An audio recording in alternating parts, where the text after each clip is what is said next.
The Motel of Whispering Pines podcast, production by Lynn and Dave, episode 45. The 13 Tells of Whispering Pines Motel. And would you like to extend your stay? The finale of these 13 Tells. They had barely made it out alive. Tom and Lucy stumbled out of the Motel of Whispering Pines, panting and clutching each other as if to anchor themselves to reality. The fog outside was thick, curling like ghostly fingers around the twisted pines, lighting the empty road. Every shadow seemed alive, shifting and watching them. They could still hear the old man's voice echoing in the mist, chilling them to the bone. "Would you like to extend your stay?" It called out, low and amused, as if he knew they wouldn't be able to resist returning. The fog swallowed the words, but the sinister tone lingered, clawing at their minds. Tom's eyes darted around, half expecting to see a skeletal hand reaching through the mist, but all was silent. The oppressive quiet only made the memory of the 13 tales sharper.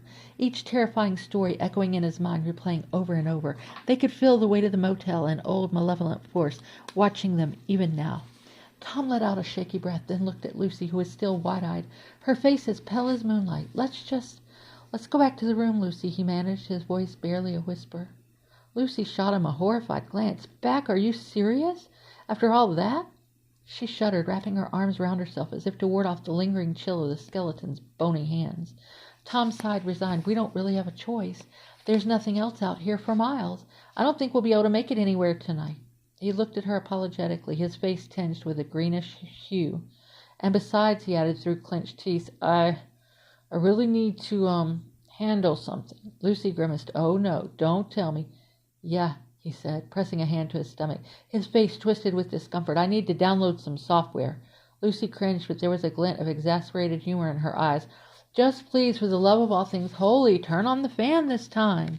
She groaned, shaking her head as they trudged back toward the looming silhouette of the motel, its broken sign flickering weakly above them. Inside, the hallways were darker than before, the dim lights casting warped shadows that twisted as they passed. Each creak of the old wooden floor sounded like a sinister whisper, echoing with the chilling words of the tales they'd just heard. As they made their way to their room, Tom kept glancing over his shoulder, half expecting one of the skeletons to step out of the darkness. Finally, they reached their room. Tom fumbled with the rusted key, his fingers trembling, but he managed to unlock the door.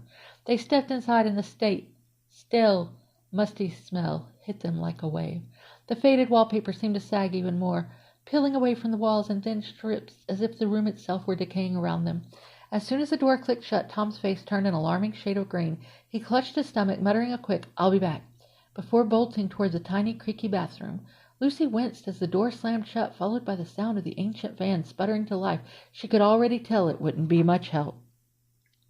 Lucy sighed, sinking down onto the lumpy bed. She looked around the room, taking in the drab, dusty surroundings, the ancient bedspread that felt like it was holding secrets of its own, and the warped mirror above the dresser that seemed to distort her reflection, making her look like a stranger.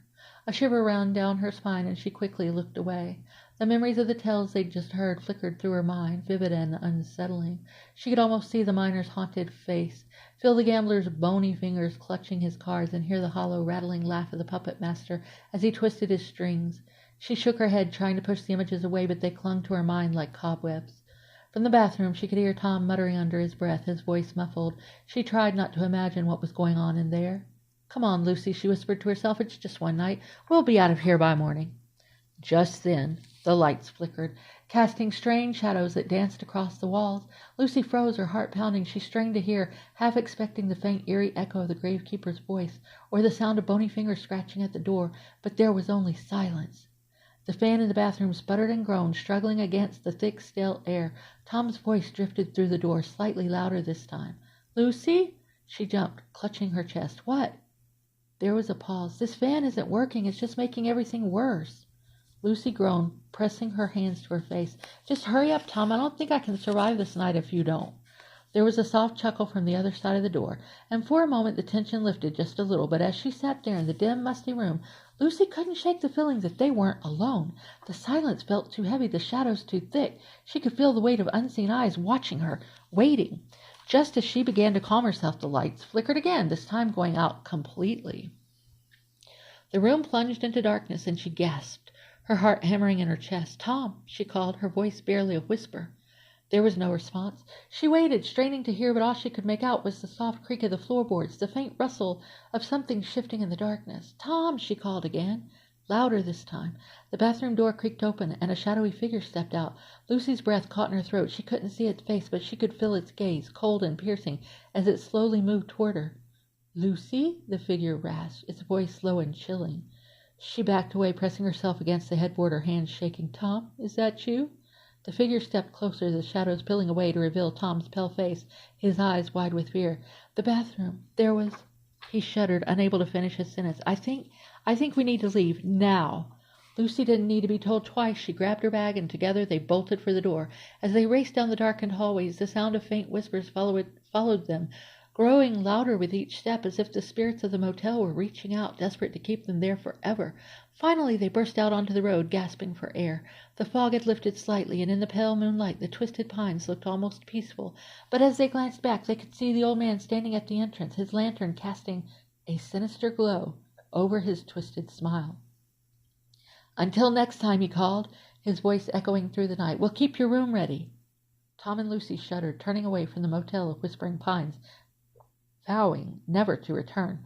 But as they walked down the lonely road, the feeling of unseen eyes lingered, and they knew that the tales they'd heard, the spirits they'd encountered, would haunt them for the rest of their days.